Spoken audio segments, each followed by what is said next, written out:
lối chào lối chào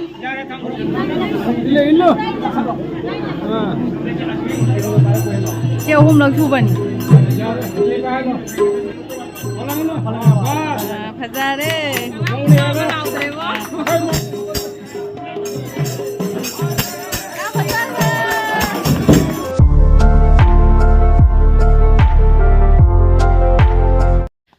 hai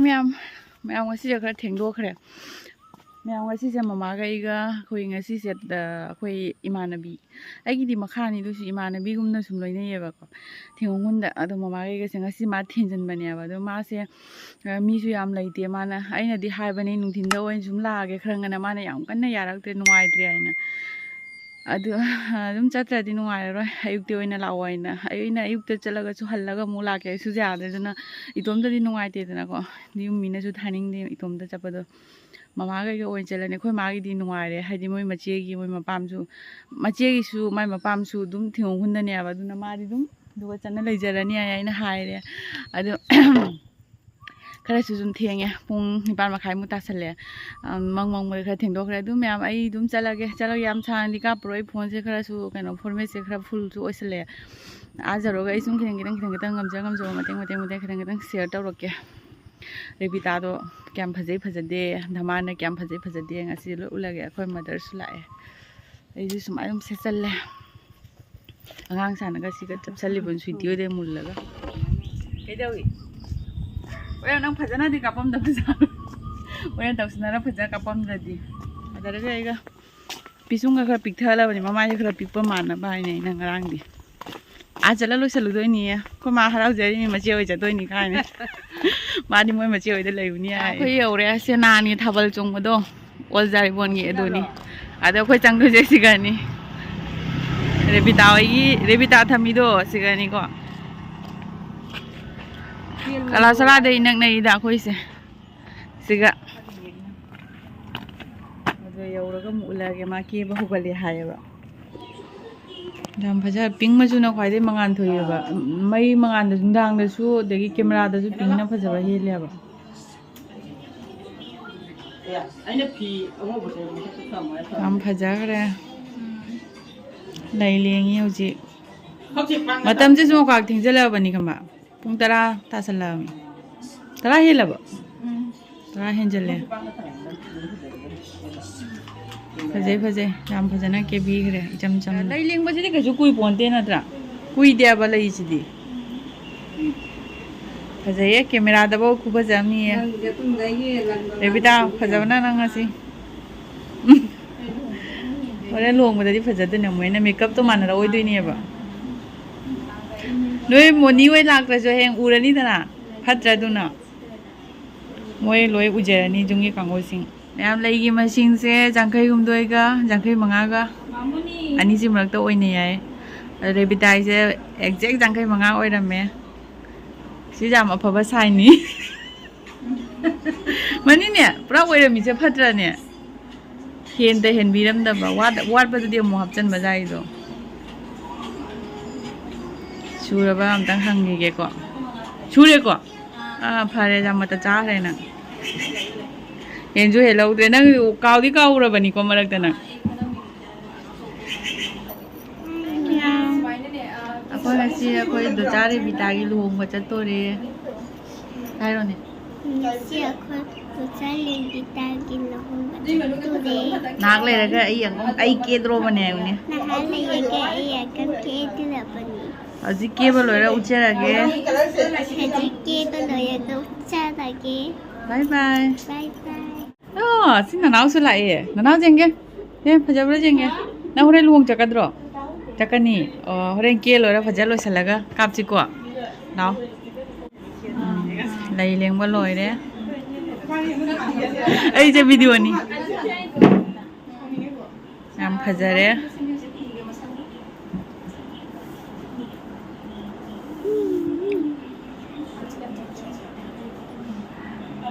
phajare खूब जमता उड़े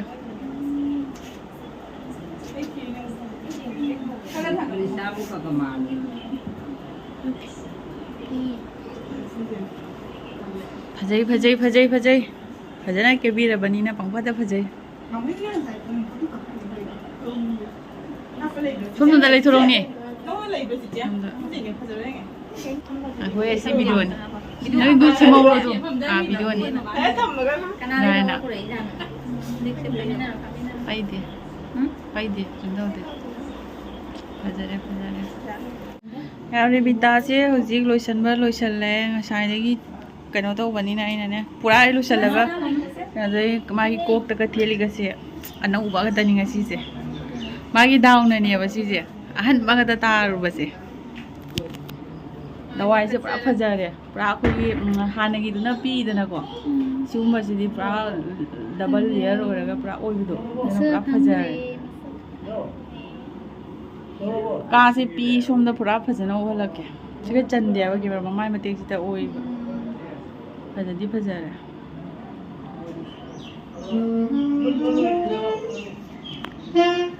फजरे फजरे फजरे असेंगी फजये हाइजन बगनते ओके सोमदा चलसी मैं मनुंगी रूम दने मा लोयमिना मा ज्ञान ताना फमलुरगे कादा चंगो मैं हमरे बिता पूरा लोसन में लोयरे अदो मा सिगने ओ मा सिग फमौर चन ज्ञान ताना आई जे के द्रीने या आई के लोरंग होरे आई के लोरंग होरे होरे बिता पुना होरे होजे के आई के लोरगे होजे मा फमलमगे हाय मिया ngасai koi kiraga laki haibado ngасai akhana kiraga laki haibado hoje koi kira lae haji koi kiraga laki adu nang ke je phajabana kana ki biri no da haido gro moi da da cha sudulana jani ro la haide ba nang maming de onare kaure ba jani ro la na haido gro jam phajai hairo jam phajai mayam su kening adi haibiro hairo mayam su kening adi haibiro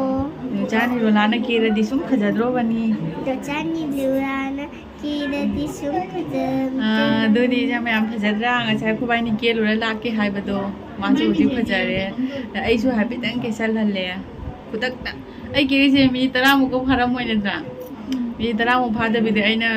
tum ke ai kening ya ba de bi da ke se uraga de ke salle de ngasai khoi akoi ni jang ya ba ngasai khoi ke lo ra haira ke haibado wow phajare miyam comment tawro phajai phajade miyam comment tawro phajai phajade de nang so nang video jenga nang su comment piro ko ai honda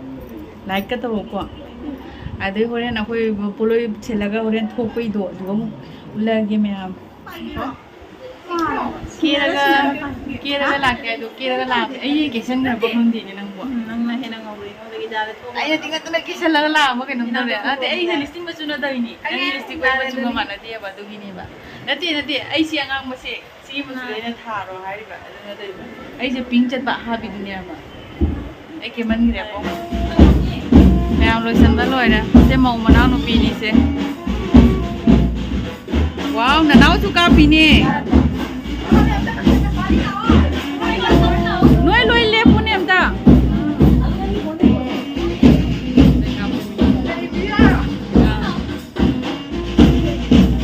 ननाओ नंग आते ले euro बिदो कबागे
ꯅ ꯈꯣꯡꯅ ꯃꯇꯦꯝ ꯂꯥꯛꯑꯦꯕ ꯊꯥꯔꯣ ꯊꯥꯔꯣ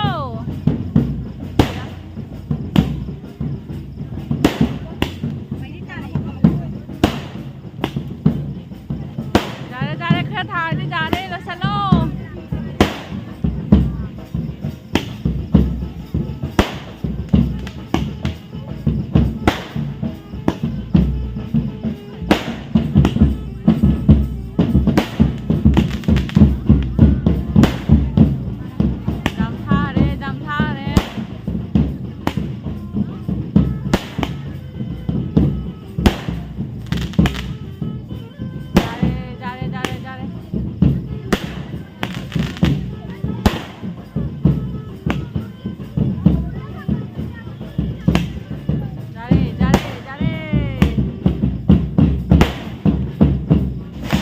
Môi bom để mà đang cài ấy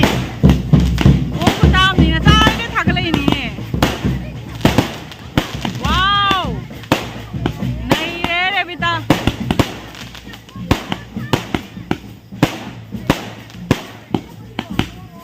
ai mi ra जंगल पर की जाबो ना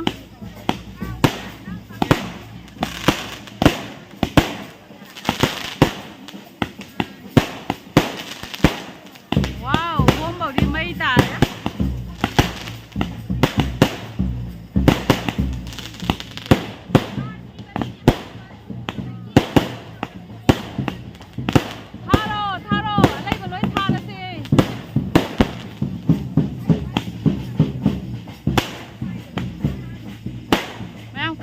tay bom cho zaman cái đấy đang rồi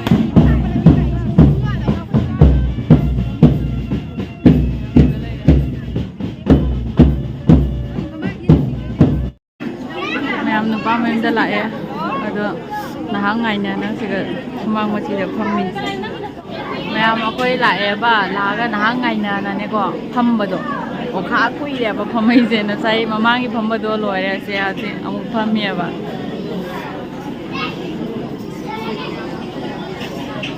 ngồi sang ngồi cái đi cháu để bây giờ ngày bây giờ qua đây vài xếp phòng đây này mày ăn màu cho ngoài nè hai đây nó nấu ngồi nó nấu thì mà sao phải ra xin ra chứ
ma'am दान हापा हौरे नुपा कांगुगी दान हापा हौरे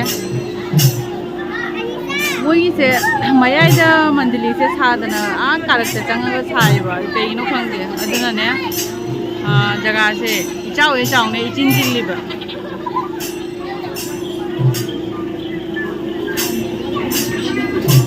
ai khudanga choyeda maugi poloi thanga lakpada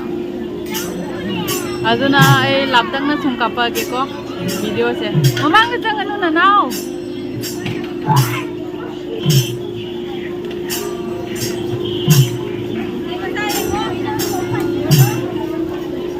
de jangai bata do sing masa khang mo de jaudre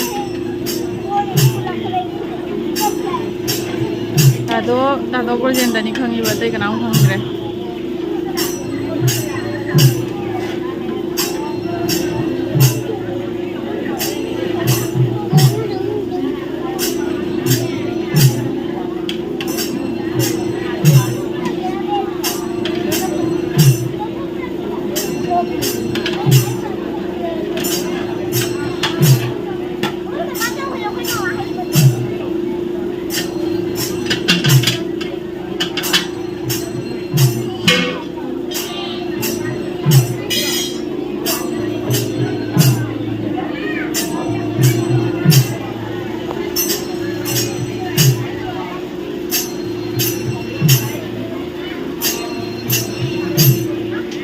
मोई हापा लोरगा नुपी की हापा दखरा नक्सला का पके जारदी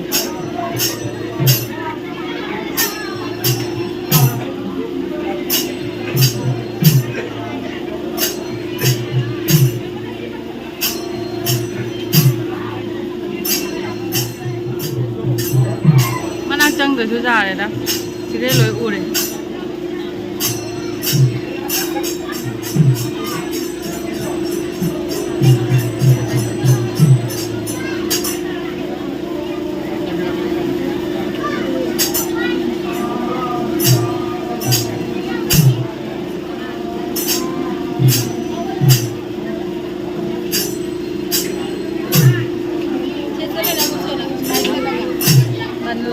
Panjalava. Nui hapuso. Ai hamu basi kane ni mang chani de. Ne hapuso video lo ni. Al ei we lamna do hamu ge. Ai puji ge hapja de koi che gi ta ni bo hapi ba. Khana sala ka khena da.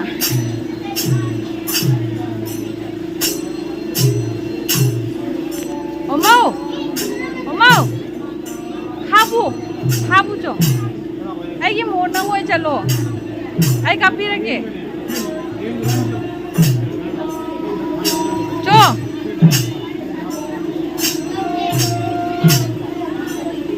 आई मोर को ना हुए था रखे आई हो रहे लंदा जो सब मत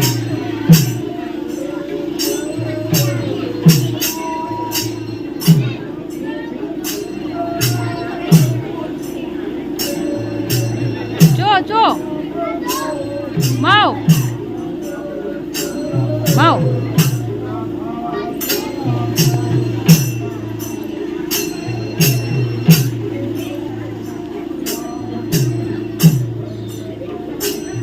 ấy này ai mà người mà ra ngoài là hai và má này ra ngoài là hai đi má nào mà đó nào ai nào bây hà lâm đại đôi nè phải trả bao nhiêu cái nè ai chỉ cái trắng ninh ra nè San đôi bên trên này mi mà mang cho tôi chứ nắm tần tần lập quả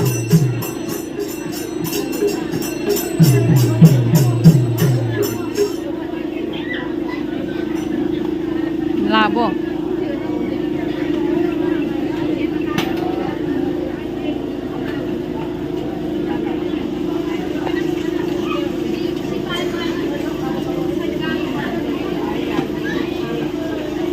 Joy kapag Mamay na igi moro ko masa nang pudo thari ni. Ay chang aro ke tal laba nang wala chango. Ay kapira ke segi. Amo ude mo ise. Mama on selo. Ay moro ko ma tha jalli mi bo. Ay ju jai bo aja ba mi ni bo.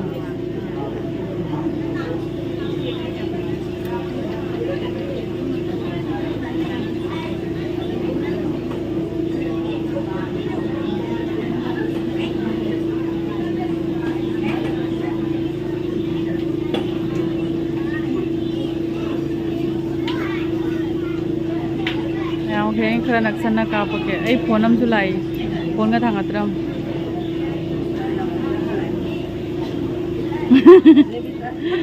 रेबिता ये ना कोई माओ था रवनी ma'am को माए मासु तल यादी फनेक चिंगला चंगबदो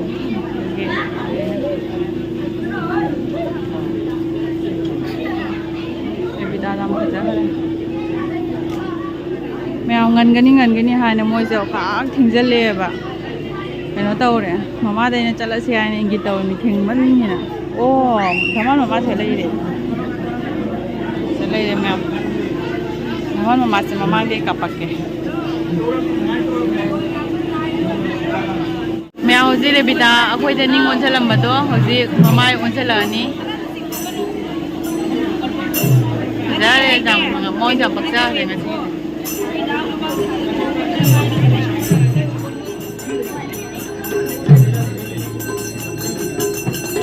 wow रेबिता फजन लंगल लिए रेबिता नर्वस इन लंगजन गरे थादो ना लोइना रे थादे जदी फजा खरे मा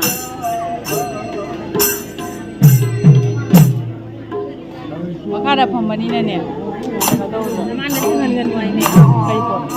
खेला में ओ जाते है बनी खरा हाय बनी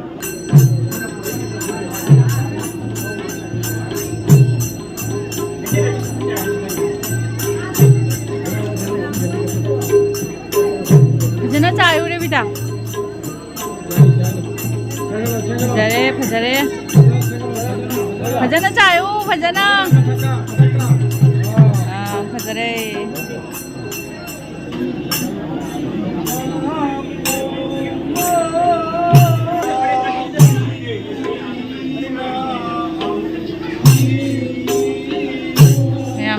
पैसा थानारी से जुमने चलो ला इरो मो जुमने जाते हैं हां से सुन ले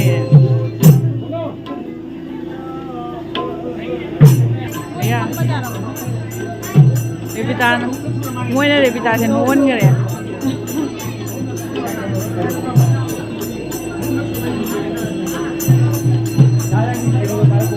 के होम लग छुबनी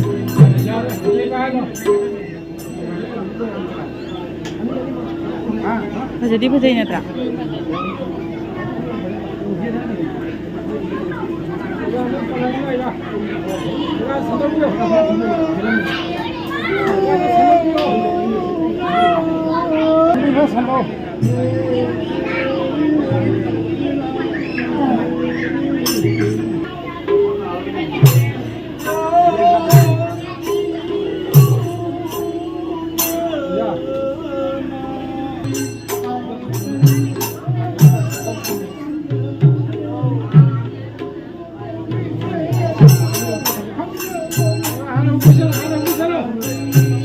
भजना लै चलो भजना मामा वन चलो मैं मखादा फम मैं फान फम जादबगिने अदुना हुक्पजे नुंगाइदिबा नोंथरगा लामबदो ओए तादोना सिगा थांदो थामिजे जोंने खमनबगा फजारे ना बावा नाद्रे मौने हेले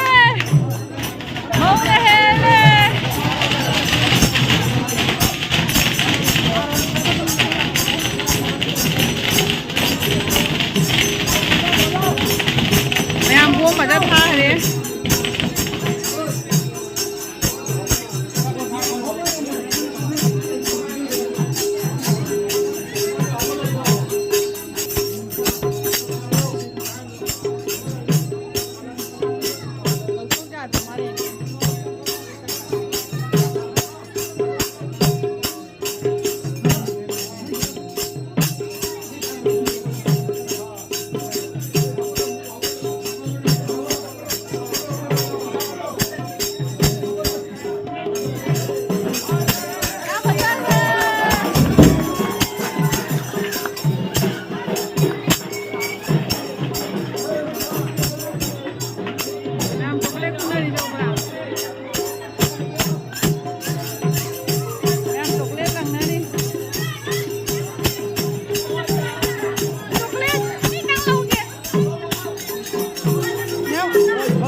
ꯐꯝꯕꯅꯤꯅꯅꯦ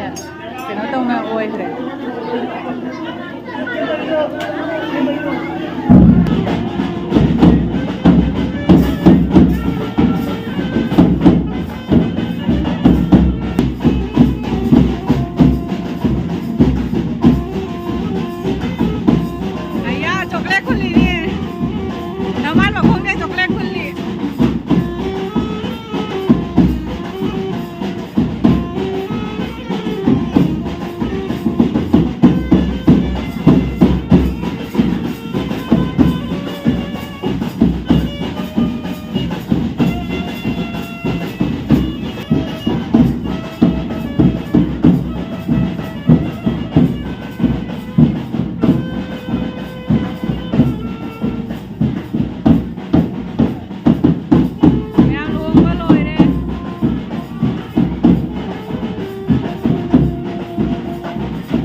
जाओ बनी जाओ बनी ले ले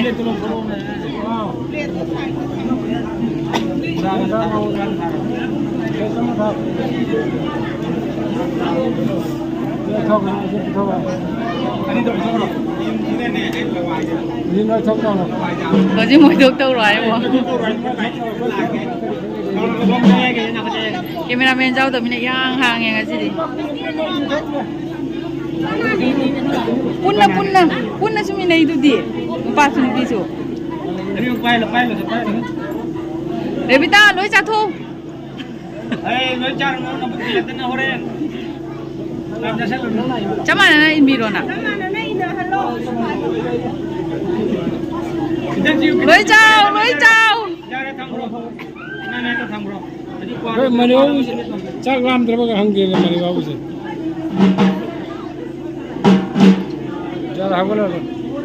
ama kagawali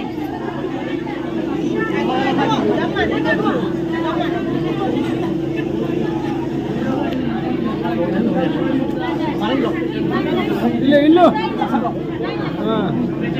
loi chào sao rồi biết phải cùng công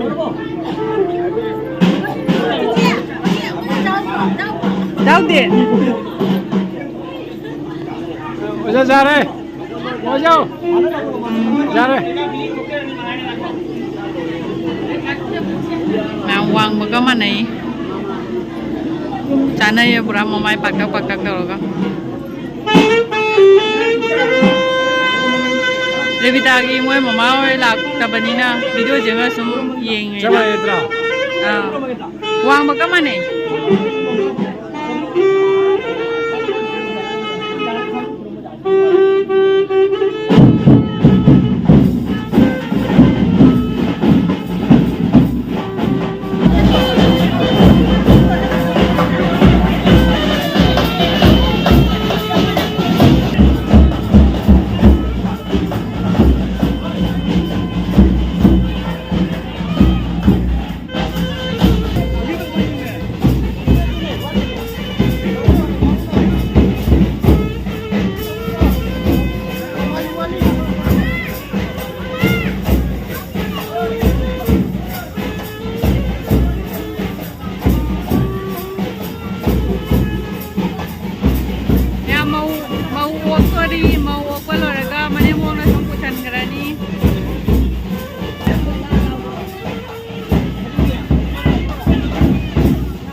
ꯇꯧꯔꯝꯃꯦ ꯑꯩ ꯆꯪꯉꯛꯄꯗ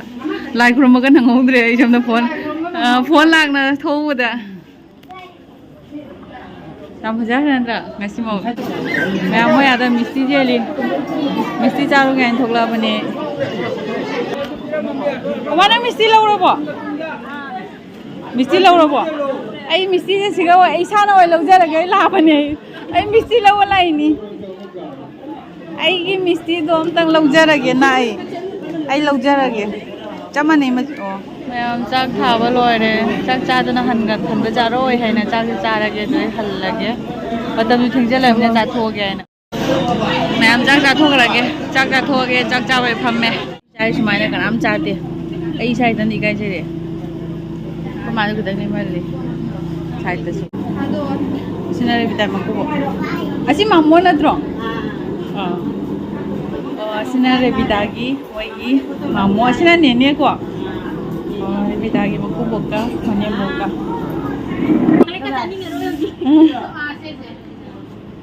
ꯔꯦꯕꯤꯇꯥ ꯂꯩꯌꯦ ꯆꯠꯇ꯭ꯔꯣꯕꯅꯤ ꯆꯣꯀ꯭ꯂꯦꯠ ꯄꯤꯔꯝꯒꯦ ꯑꯩ ꯀꯣꯟꯅ ꯂꯥꯛꯀꯦ ꯏꯅꯛ ꯅꯛꯑꯦꯗꯅ ꯌꯨꯝ ꯈꯪꯉꯦꯗꯅ ꯆꯠꯃꯤꯟꯅꯔꯁꯤ ꯍꯥꯏꯒ ꯒꯥꯔꯤ ꯂꯧꯕ ꯂꯥꯛꯑꯦ ꯑꯩꯈꯣꯏꯒꯤ ꯇꯣꯉꯥꯟꯅ ꯐꯔꯦ ꯐꯔꯦ ꯇꯨꯀꯤꯔꯣ ꯀꯩꯅꯣ ꯇꯨꯗꯨꯒꯤ ꯀꯣꯟꯅ ꯅꯣꯡꯃ ꯂꯥꯛꯀꯦ ꯅꯣꯏ ꯀꯥꯡꯕꯨ ꯑꯩ ꯄꯇꯥ ꯂꯩꯇꯦ ꯁꯦ